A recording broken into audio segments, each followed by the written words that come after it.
Hello, everyone, and welcome back to the channel to the episode number two of the Legacy podcast. Today, we have Mr. Tsubaki Chan with us, who have been playing Temtem for a long, long time, for as long as the game is out, I believe. And I would like them to have an introduction for themselves. So, Tsubaki, how are you doing today? And would you like to tell about yourself to the audience? Hello, mate. Yeah, I'm doing great. Thank you. Thank you for inviting me here. Yeah, I'm Tsubaki-chan in game. Number one current TMR with 2059, won 23 tournaments at the moment. And yeah, mostly I would say probably like the Salad King, something like that. I like that title that people give me. Loving the game. It's like a better Pokemon, at least for PvP. Definitely not for PvE, but for PvP for sure. So, yep, And that is really good to hear that you are doing good lately as well. And you have said it very correctly that this game is very good when it comes to PvP because there is no RNG aspects. And I believe that is the core reason why most of the PvP players loves this game, right? And definitely.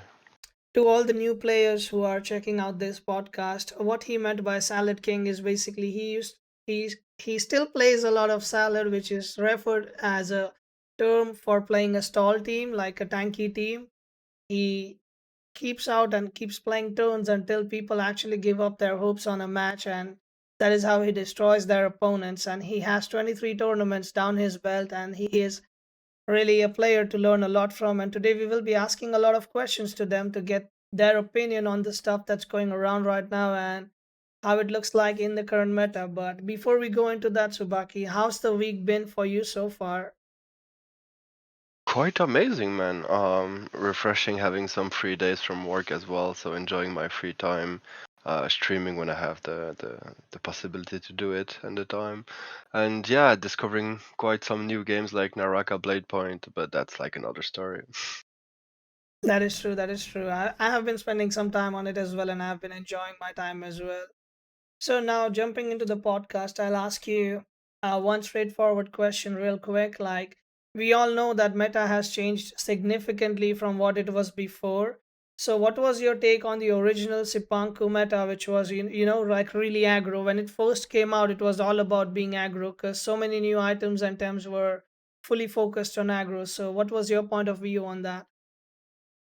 I mean, I'm really not a fan of aggro metas. The thing is, like at each new island, the time that people finds out about every new Temtem that we try them, that we figure out the meta, everything is aggro because it's just easier. I mean, you just permanently pressure the enemy by attacking them quicker and harder.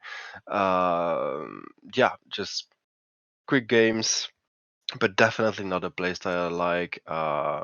I'm more really into strategic gameplays than just being full offensive.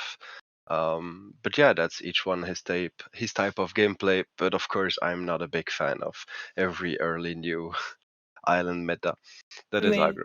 that is kind of exactly the reason why I kind of asked you this question because I know that you like to play mid range, and if I am not wrong, mid range is the only team type or the archetype you can say that takes most of the time to settle after a new patch comes in, right? Aggro always comes first because it's really easy to figure out, and people just start going, as you said, the easy way. They start going aggro, and then mid range player has to figure out what aggro players are doing, and then they make their teams accordingly, right? Which is why I was Right. kind I of mean, asking. I'm not saying that aggro is easy to play at a high level, but it's easier Mm-hmm. to take in hand and Correct. easier to figure out at the start of a meta. But yeah, after that, most of the time you have the mid range that's come quickly after it, and probably the salad at last. I mean, the stall teams, because they take quite longer to find out, because you have to proper TV train everything, be able to test everything of the new ones, and see what you can tank, what would be good as switches, as pressuring, as healing. So it's like, yeah, takes a bit more time to make a team together. That is true. So next question I had for you is I'm not gonna ask you about Sipanku because I definitely know that Sipanku actually killed Kinu and other stall options that a lot of people had for actually playing mid range teams. or stall teams in general. So I'm not gonna ask you regarding Cipanku, but what was your way of looking into team building for making your team for dealing with the early patch aggression? Let's just say for Kisiwa, maybe when Fire Coach just entered the game, because at that time you were still doing good at the start of the patch as well. Because I mean, Kinu was not murdered at that time, but this patch, Kinu was actually murdered at the time, at the patch. But tell us your opinion or your thought process when that Koish patch dropped in on Kisiwa, which was highly aggressive as well, but you managed to make a team through that tough time as well. The thing is, like, at that time, the only thing that really changed was the fire coish. But at the same time, because I'm playing Stall and had a team with Nagais, Gulder, like Nagais is a direct enemy to it. You can just not. I mean, they could just not play against it. And if they ban it, then in those kind of teams, you can have a Calabis, a Machuk doing just way too amazing against Fire Gush as well. So you had answers, because like the problems were really centered on one or two, or mostly three Temtems. Mm-hmm. Like the meta was everything like about Nagaise, Kinu, Koish, and Yolar at that time. So yeah, you had a couple of ways to deal with it. I was not really too much of a problem for me. But at Cipanku it's different because there are like just a lot of variations now and different types to cover and different teams. Um, so was just really hard to adapt to the strengths of aggro and mid-range when you want to play stall. Because yeah, like you say, they killed Kinu. It's not unusable, don't take me wrong. It's definitely still a good support. But the way, It like the used to way work. Yeah. it used to work was just insane. Compared to that, like I mean, I was really good playing around and dancing around Kinu, but now you cannot do that anymore. And the time you buff your tems if they have a full pressure team against you, you most of the time don't have that time. So it's quite hard to manage, but still figured some tricks like with Mimit, being able to really do a lot of buff possibilities as well as healing possibilities. So yeah, but it took me like more than a month. To I think a adapt. month. I think yeah, it took me like a month to adapt. And Cipanku it never took me so long on the other islands. That is so true. And at what point did you realize that Saku was going to be dropped from your team? Because back in time, Saku was the pinnacle of your team. It was always there. But nowadays, we don't see much Saku in your team.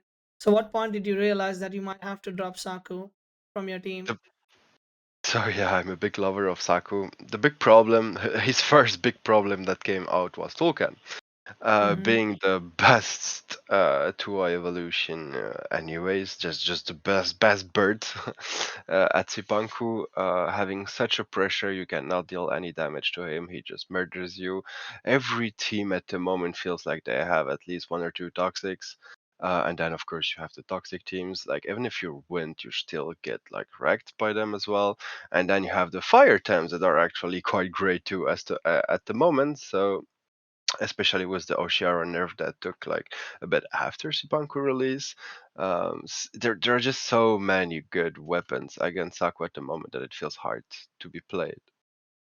That is true. Now, I imagine you would agree that the two changes that came with Sipanku, which allowed the basically, the fast meta, the aggressive meta to come back into full force, was probably the nerf to Kinu and the Naga Deceit Aura buff, debuff. But since hmm you already explained about Kinu, what is your personal take on Naga's change about Deceit Aura to 4 tones now instead of permanent? So I think it's great. Let's be honest. Naga, it's like Kinu. Kinu was like really overtuned as well. I mean, too strong in Kiziwa Mm-hmm. meta. They needed to nerf him. The problem is when they try to nerf something, most of the time they don't nerf it, they destroy it. It's it's so much of a difference what they did. Some people, of course, will be happy about it Mm-hmm. because they didn't like to face it. But So do yeah, you some think players Naga was will agree about destroyed that. or Naga was done correctly, you So would say? Naga is one of the rare ones that, in my opinion, was really fine tuned. He was broken, and now he's just good. The only thing that is a problem in my opinion is when you come back on a death, it costs you a turn. So like if one of your temtems die and you put him on the field, it puts you -1 turn on DA, and I think that's really stupid. That should not be. Of course, when you swap or when you come back, of course that's normal. Mm-hmm. That they take a turn, but when you come on a death, it should never be doing that. Otherwise, I think the really the buffs, I mean the nerf about Naga was really a good thing how they did it as well. I would only add a little counter to the 4 turns for a couple of people that has like a harder time to follow it, but I feel like everyone knows. But like the first weeks of it, there were a couple of miscalculations. Yeah, I imagine. I mean, I've seen some of those clips. They people have been missing, and sometimes the thing that you said coming in on death was a thing that people did not know as well, so they would miscalculate according to that as well. Because people would normally expect it to not count, kind of thing, but Yeah. it did catch them off guard as well. Now, well, going on to the next one, I know that this is not your field of expertise, but what advice would you give to a player that wants to learn the aggro playstyle? Mm, Like, have what kind of tems, like what tems are they looking at to put in their team compositions? I mean, I have a couple of aggro players in my club originally. Let's say it Mm-hmm. like that. Yeah, yeah. Um, I would definitely say Tulkan is a good option. Um, Kench is a great option. Like you have to take things that has a lot of pressure and does a lot of damage. So Amphatir is great because he covers bows, is quick, is fast. So sure thing. Tulkan really good. Kench is really good as well. Gyal is quite amazing. You can take a Nukama for the water coverage. Even add a Valorant because then poisons are really hard to deal with your team, and then add like a Vulcrane or another Fire Tem that could do it, and you have like a good well-around team to go. Sounds good. What should their TVs be looking like? I mean, I'm pretty sure most beginners assume that HP and attack is the best way to go for being aggressive, but would you like to put some light on the importance of speed on an aggro team? Or like, what should their Sure. TVs be looking like? Mostly, at least most of your Tems should be definitely speedy. So it depends the role. Let's say we talk about the team I just told you. Okay. Things like Skunch, Tolkien, Barnchi, Ukama, Amphatir are all gonna be quick Tems that are able to do high damage and before they get hit. So you can kill actually someone before they hit you because Correct. you're squishy. And then sometimes like Gyalis, you have actually options. You can play quick Gyalis at the same time because you're mirroring. You can just play HP attack because you just have more mirroring power and more survivability while being not too slow, especially with sharp steps. Valorant, for example, that is the one that always will stay slow because his role is more to stay there, make a little wall, have some tempo back when you need switching for your temp that could be just dying in one round. So yeah, he will be mostly attack and HP, maybe a little bit of stamina as well. Anyways, we'll have your sweatband in that team Now, and what would you? Vulcrane. Mm-hmm. And Go ahead. Vulcan, same thing, I would say. Then Gallus, you could play him full HP, full attack, as you could play him with speed if you play with Hook, Stone Trench, Ninja Jutsu, and Flaming Meteorite. If you played though with the Stone Ball version, I would still mostly say go more HP and attack, but yeah. I see. That's fair enough. Very nice information right there. Now, what would you say is the benefit of picking up this playstyle for a complete new player? Do you think that they adapt and learn to the current meta that's going on the ladder quickly because they are having quick matches, or is there any Yeah, disadvantage for that as well? I think Aggro is amazing to start the game in competitive because you will get a quicker experience of what you can deal as damage, what you can tank as damage, see what every Temtem can do. Because when you start rank, you don't know that probably. Um, and then, like Saga said, have quicker matches. It's actually in between a aggro match or a stall match, it's like day and night. The aggro match in 5 minutes you're done. The stall match can be 20 minutes, can be a half hour. Like maybe not anymore with the timer how it is, but like 20 minutes for sure. So yeah, quicker matches, more experience, quicker way of farming pensions as well. So definitely a better choice to start the game. That is good. That is good. Now, before we transition to the modern day Temtem meta, how hard was it for you as a stall player to even find any success back then, back when you started? Like, what was your first playstyle that you covered, or did you start with um, stall by default? Like, the first team you made itself was something around stall, and then you went on, kind of thing. At the start, I was mostly at testing a bit of everything, to be fair. But yeah, I quickly directed to stall with Kinu Gallus, of course, like it was like a whole meta around it, but I really like it to play that around Turbo and Freeze because I just love everything that is stall or control. So yeah, I quickly, quickly, it still took some time because it was the start of the game, and farming pencils at that time was horrible. Um, but yeah, I quickly directed to a control stall team. I see. That is And fair enough. the thing is, like, to play stall, you need to really know what is played in the meta. And because in Tukma, the meta did center so quickly into one or two archetypes, let's say like that.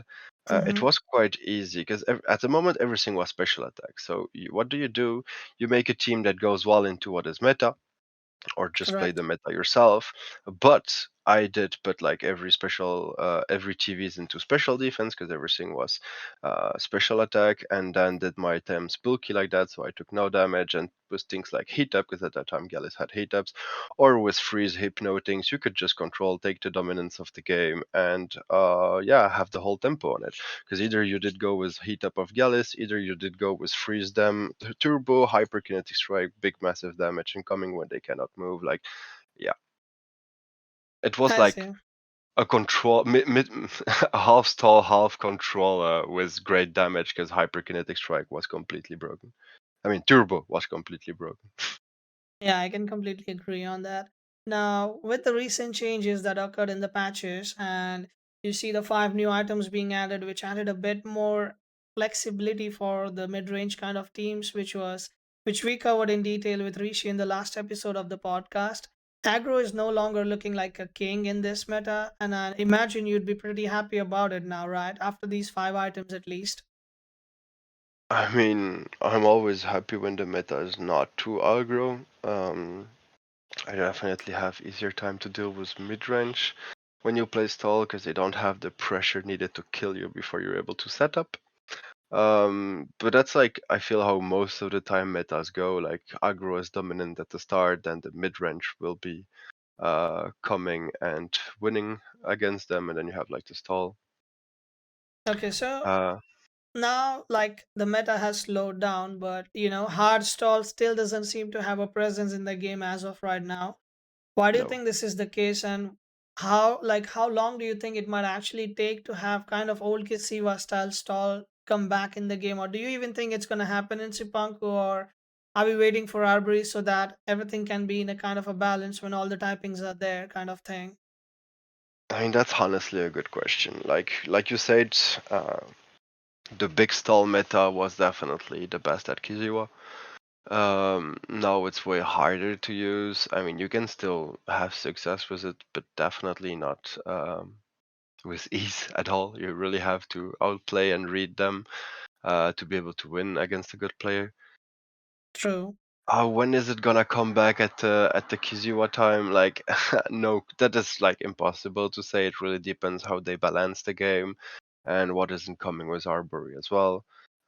In the state of the game like it is right now, I would not say that like pure stall is dominant at all. Mm-hmm. So, what advice would you give to aspiring stall players, as this is probably the most hardest playstyle to learn and play at a relatively high level, because every single mistake you make is gonna probably lose you the match, because if you buff up on the wrong turn, you're gonna lose the time that you might be swapping or anything. A small risk that you take is has to be accurate when you're playing a stall, because your buffs have to be on point and they have to be done before the aggro takes over on your match, kind of thing. So What advice would you give to the aspiring stall players who would like to learn the slow paced gameplay? So the big thing about stall is really reading and making the good switches. So when you build a stall team, it's really about having like a bit of every coverage possible. That you always have switches with resistance, um, to be able to take the tempo and hold it. So that would be the most difficult part, is really making the team that has an overall coverage. So, like I said, you need to be able to switch a lot when you play stall. So that is the first hard thing. And then just like know what you can tank, play a lot with Temtem actually and not Temtem. See what you can tank of the meta things. If you can take Quetzalenios, lava waves, how many beta bursts can you take? Like all the things that are really played a lot. So yeah, Hmm. that would be my first advice. And play Kinu. Okay, again, how are they supposed to exert the pressure on the board despite the lack of damage they can output? Because most stall teams are going to be tanky and bulky. So they definitely have a lack of damage compared to their opponent. So how are they supposed to exert the pressure according to you? So you can have some temps with buffs. Like Yolar is a great one in any stall, anyways, because he's bulky. I mean, with natural stats, and you can do a show off and do like murderings if you're able to cover him with buffs and heals. He's a good example. Naga is one that is always in those teams as well, with Madness buff that can do like high damage. And then you have like a couple of Toxics most of the time. Toxics being tanky, having regen possibilities like Nidrasil and things like that. But at the same time, because Toxic doesn't care about defense, attack, or I mean, you just do pure damage with Toxic ticks. So that is another good way of doing it. And then you have like little tricks possible, like Vilfi, that is more of a hybrid, at least how I build it. Still doing good damage, being like annoying to kill. You can even pair it with a Mimit, being able to do like double Vilfi, so you can even trap them, heal, double Bush, double Nidrasil, like I said. With the Spores, you can heal, do a lot of toxic pressure. And then again, is really knowing what your team is weak to. So you don't spend too much time in the pick and ban about that. And you just always ban your weaknesses if you have like one that you have a hard time to deal with. So you're good into the rest. Yeah, that would be That is a good pretty start. nice input on that question. And when it comes to buffing their attempts, how do you think they go about doing that? And when it comes to that, all of their buffers are actually banned. For example, you have a Kino and a Grumper with Stonewall each in their team, and both of them are banned. And or just say that they are really hard to use right now because maybe there are waters on the other side who can kill the Grumper. How do they go about it? How do they deal with it if the buffers are actually banned or not able to be making, giving the buffs because of Yeah, the certain situation? that's why your team has to be, like I said, adaptive. You need some temps in your team that are able to do pressure and damage. That's why most of the time you play like more a bulky mid range at the moment than a real stall. Like I said, you have Nagaise, Yolar, Vilfi, things like that that can do actually damage and be annoying. And then you have to just win by doing same damage as them because you're full attack as well with those, but being more tanky because you are more into HP or some defensive stats if you're like half special attack, and just outplay them by reads most of the at the time. But that's why I always play with two buffers and like healers as well on the side. So like even if you got banned your buffers, you still have heals. You still have something, and Yolar is a good option as well for that because of course hibernate is a thing, and Nidrasil being like like a tower that can damage and heal and buff. Um, yeah, and you have a Mimit. I would really recommend Mimit into a defensive one because it like lets you copy your buffers, your damagers, or even the enemy's team that could actually like save you from a hard spot because you don't have what you need to cover it because they banned it. Um, And yeah, Mimit got your back. That and is maybe got really, the yeah, Mimit is really good, I think, in most teams if you are looking for mid range right now. So, when it comes to buffers, who are your favorite temps that you might use to buff your temps and why? I mean, despite the fact that they really stab at hearts, my lovely Kinu, it's still a good support. It's just not the god support it was. You I'm can play the hearing, protector to have like a sure +1/+1. You have Stonewall as well. You have Revitalize. You can have Hypno if you play him fast. So you have like a lot of still good options.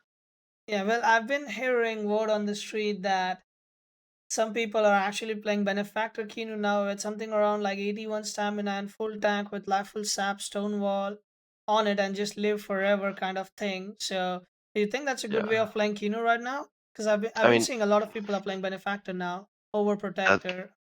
that's what I'm playing too lately. The thing is like protector is still the easiest one because you come on the field, you give your +1/+1, you already got your +1/+1. While Hmm. but the thing is like with protector you get that early advantage that is really good. But like if they focus that spot, you will just not able to do another buff with Kino before they kill you. So that is the hard thing. Compared to like Benefactor, if you're able to buff yourself one time, One Hi- Stonewall, the you the mean? the value, yeah, one Stonewall, the value of it is insane because you're protecting all the time automatically your ally. Like I said, that's why I play Mimit as well. You can do double Benefactor Kinu. I won against Turbi that had like 4 toxic, 2 fire in his team with double Kinu because he could just not kill them. They were +4/+4 or +5/+5. I don't know. I build a lot of Exodias with Lifel Sap, you just revitalize one turn on two to go full life again, and you beta burst with the 81 stamina. You can do like a lot of things as well. But that's the problem of Benefactor, though. You need to be able to buff yourself. If the enemy is good enough and don't let you to like the time to do that, or make good reads or where you're gonna swap the Kino to get that buff, it's gonna be Hmm. harder. But if you get that buff, it's way more insane than Protector. I can see what you mean there. And that is definitely true because I've been hearing that a lot and I've been trying to implement it soon as well. Kind of something changed in it a little bit and then tried. But when you hear the term mid range in Temtem, what comes to your mind first? I just will add a little end thing for all the people really hesitating about which Kino to play. If you play against Aggro, Protector is always going to be better because you get your +1/+1 instantly. If you Hmm. play against aggressive mid-range, same thing. But if you play against like mid-range and bulky teams, Protector is better. Benefactor is way better That is, because you have the time to set up. yeah, that is a nice conclusion there. So, majority like, what do you think about mid range? Like, when the term mid range is said in Temtem, what comes to your mind first, at first? Like, what do you think about mid range? What is it? Polyvalence. I see. It's versatility. It's the like the team that is the most consistent and Temtem all the time because it has both options. You can go into a. The thing is that mid range covers so much more because you don't have that many buffers, but at the same time you can choose how you want to play your mid range more in an aggressive way with setups. Like madness buff, heat up, show off, things like that, or a bulky mid range that can still be into the defensive way. But mid range is always be like the not always, but most of the time, I would say the number one archetype. Mm-hmm. Because mid range is like so many things. It's hard to categorify it in one thing. Because again, you could play it more aggressively, then you could play it more bulky. It's more about the fact that you deal good damage. You're not too quick, so you're not a glass cannon. It's really that fact. You do good damage, but you're still healthy. You have health. You don't get one shot at, and you cover just most of the things. Majority of teams come under the mid range section, I would say. And why do you think that is true?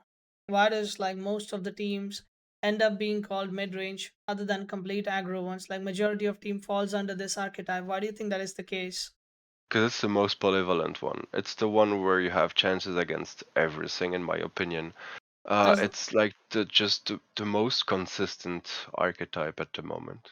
So you're saying as long as you play your cards correctly, play your temps correctly, and do the swaps and everything correctly, you almost have a chance to win even against your counters. Is that correct?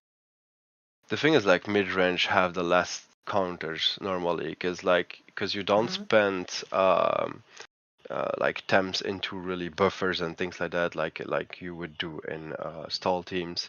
Um, they have like nearly the same coverage that an aggro has, but at the same time being more bulky. I feel you. And that is really, really true. Now, what do you think makes a good mid-range team, and what tems should every mid-range player have in their team? Is there like one recommended tem that you would say other than Kinu, of course? Because I know you would first off you would jump on Kinu right away, so I'll just take that from you right away. I would not in a mid range, to be honest. It really depends how you would play your mid range. In a bulky one, sure thing. Otherwise, not. But temps like Tulkan that can be like just really covering so many things, doing so much damage, being easy to play it like with HP, special attack, and a little bit of speed. Scaravolt, I think, is a really great mid range as well. Machuk, really good mid range as well. Good base speed, good coverage. Like um, from head, now you're calling me off there. To be honest, not like aggro that I saw not long ago. I That is think kind of Yola is true. still really great as well for mid range. To be honest, definitely a good time by his own. Volcrane being a really good mid-range team as well. It's really all the times that basically can do a high damage, a half survivability. I mean, like being not too squishy as base stats, and coverage.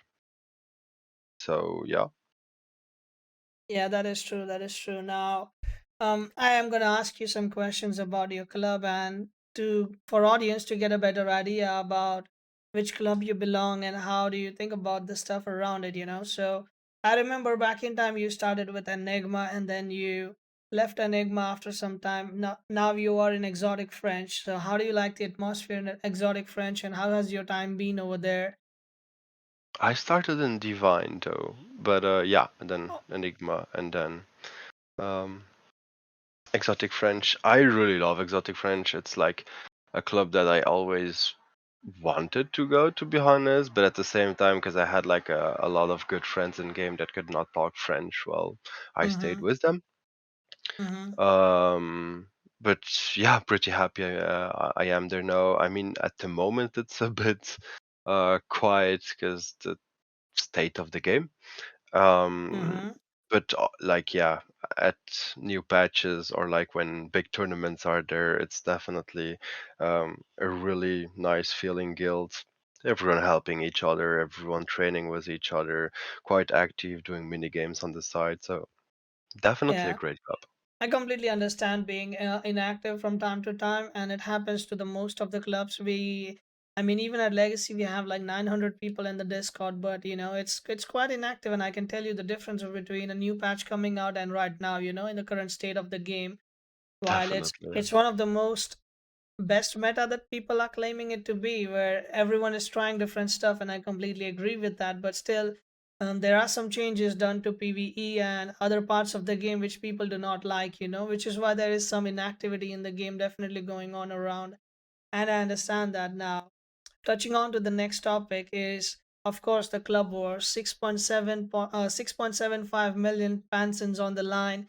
Exotic French is standing on fourth spot right now, so in the top four to qualify for the top cut. Do you think you guys can manage to stay there after playing your final match this week? Because the pressure is on, and there are four clubs who are fighting with you guys for taking that spot. It's Exotic French, Warek, Ronin, and Legacy.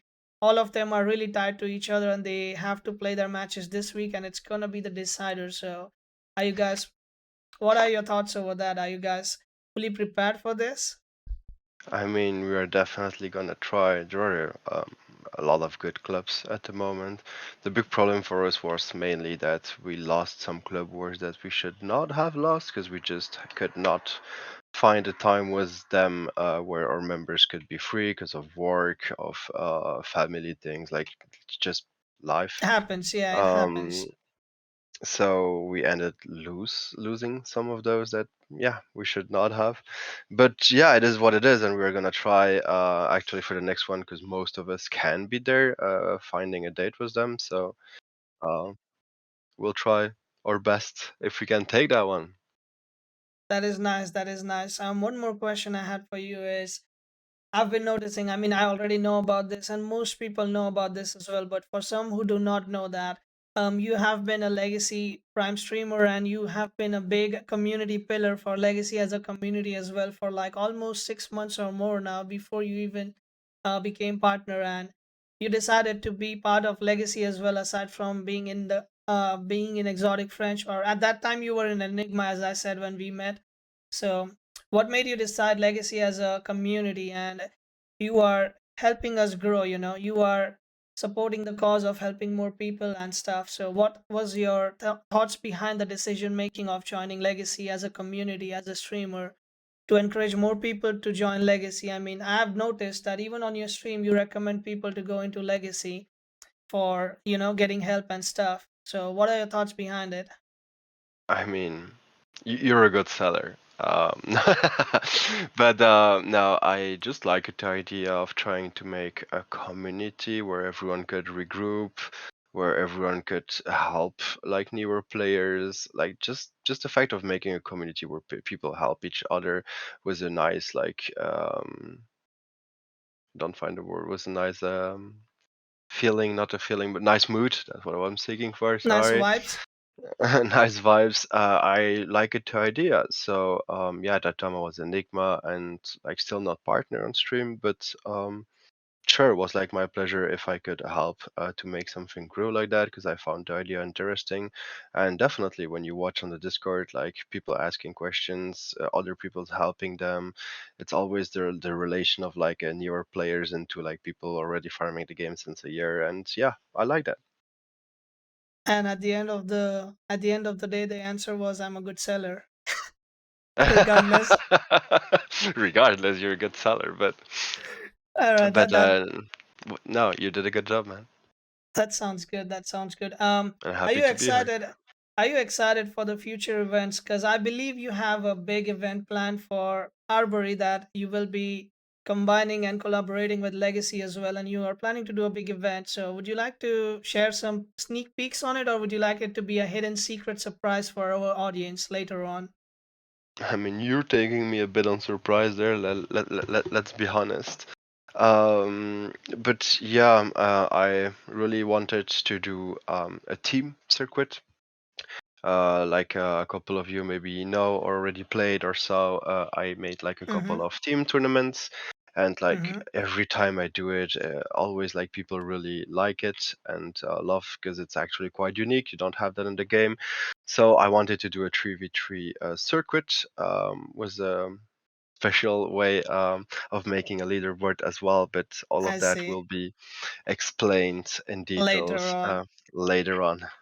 I see. That's a nice sneak peek. So now, before we end, this is one very important question that I need to ask, and that is going to be, when we'll be seeing the dominant tournament, the tournament winning Tsubaki coming back to the Temtem PvP scene again. Because you've been taking a small break right now because of, I know it's real life. You've been trying some other games out as well. You almost hit the Masters in Unite as well, I believe, right? I think that's the highest rank. I hit it masters like, yeah, quite some weeks ago now. Okay, I'm quite Um, outdated in terms of that, but when I want to sell something, I'm completely updated. All right, you can give me that much. But yeah, when are we seeing um, our dominant Tsubaki coming back again, winning events back to back? When is that happening? You have 23 tournaments down your belt already. When are we looking for more? it's true that in Kiziwa I did like, I think 5 tournaments win in a row. Um, but I would say today I will be able to play my cancer stall again. In the ways of this meta, it's a bit harder, and like you say, I have a lot of stuff IRL as well because work came back. At that time, we were in lockdown, so I was able to play 7 days a week. Mm-hmm. Now it's a bit harder.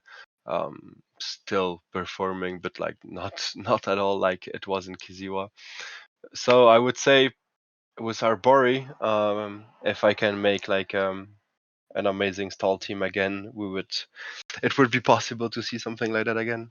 But no, no promises. So I will try my best. Um, I like to be like a good player and fight for my spot in the top. I see. One last question before we close this out as well is going to be, would you be hitting back on the game really quick the moment someone actually breaks your top one TMR to just get them back on the second spot or not? No, because that already happened. That already happened once. That someone did go above me and then Uh-huh. did go lower again. The problem is like how the ranked system works at the moment on Temtem. At a high TMR, it's absolutely not worth it to do any matches. First of all, for those not knowing, on stream I got one time a queue of 1 hour. 1 hour, and I did reset to 00. Like, so you most of the time wait like super super long time, and then if you lose a game, you will lose like around 35, 40 points, and if you win 2 points. Like, and 5k Benson, sorry. It's like not worth it at all. Though the day they add a leaderboard or rewards for it, I would definitely then just try hard in my life and like stay at the number one spot. Okay, that is pretty nice and satisfying to hear that at least. And I definitely think they should also add a DK system, so some people who are, not playing in the top 50, they start playing as well to keep their rank, making the ladder itself more active. Sure, that would be good. Depend on how quickly they want to do the DK, but a DK would be good. Mm-hmm. They just have to think as well that people can have a life, a job, family, kids, and it takes time. So like if they do like if you didn't play I don't know 3 games in a week, you get a DK after the week, sure, but like not play every day, otherwise you get DK. That is true. That is true. Now, before we close the podcast, Subaki, do you have any other thing you would like to add to the audience? Um, so at the moment, I'm not streaming Temtem too much because I'm enjoying and taking a little break. And yeah, like I said, enjoying my time on Naraka and Pokemon Unite at the moment. We'll definitely come back on Temtem um, in a bit before Arbory for sure. Anyways, and yeah, so if you wanna see some competitive Temtem and have any questions about the game, you can always join me on Tsubaki Temtem.ttv. Um, and if you're looking for a nice community to join, guys, go on Legacy Community. Definitely an amazing place where everyone helps each other, and you could find some people as well for clubs, etc. They are a club as well doing club wars. So yeah, join us and have some fun. Well, thank you so much, Subaki. But you just took my sellout line. Now, what do I say for the end of this podcast, huh? But let Your me job. go ahead and let me go ahead and say that for ourselves. So, guys, if you guys enjoy this content, please consider subscribing to the channel and hit the notification bell so that you get notified for the future podcasts and all the Legacy Cup, legacy related events related stuff that we put on the channel. But thank you so much, Subaki, for being here with us. It was lovely to talk with you, and I'm pretty sure we will be meeting us again in another podcast. And that will be all from us, guys. If you guys would like to be Oh, part of the community, as Subaki said, link will be in the description for his stream, for Rishi's stream, for my stream. All the legacy streamers are there to help you. If you cannot find either one of us, feel free to jump in the Discord as well. We are mostly more than happy to help you in the Discord itself, the community Discord. And if you just want one on one because you're shy, maybe, then feel free to DM either one of us. All of us are happy to help you, and we are always there for you. and So, big but hands up to Cami for helping us for this. And yeah, big hands up for Kami as well. If you don't know him, his link will be in the description as well. He has been working a lot on the back end for podcasts and the Legacy Draft League as well. So do check him out as well, guys. And we will catch you guys in the next podcast. See you later and stay safe, everyone. See you.